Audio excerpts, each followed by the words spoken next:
Hello' guys, কি খবৰ আপোনালোকৰ? আশা কৰোঁ সকলোৱে ভাল। তো স্বাগতম জনাইছোঁ মোৰ অন্য এটা ভিডিঅ'লৈ। তো গাইজ দেখিছে নহয়, আজি আছোঁ বৰ্তমান ঘৰত।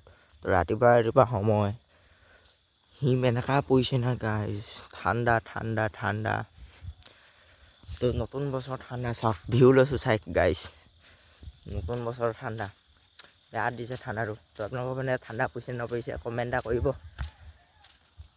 নাপাহৰিব, ঠাণ্ডা হৈছে নে নহয়। ৰাতিপুৱা 9টা বাজিব হ'ল এতিয়া, দেখিছে নহয় গাইজ, হিম গুচাই নাই মানে এনেকুৱা ডেঞ্জাৰাছ পৰিছে।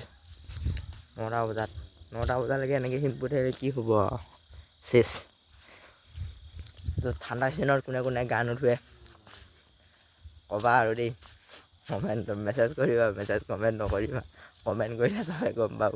তো নিশ্চয় মেছেজ কৰিবা, ঠাণ্ডা দিনত কোনে গা নুধুৱে।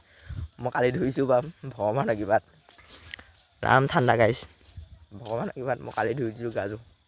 আজি এসপ্তাহলৈকে গা ধুব নাই, এসপ্তাহলৈকে ডাইৰেক্ট হিম দেখিছে নহয় গাইজ।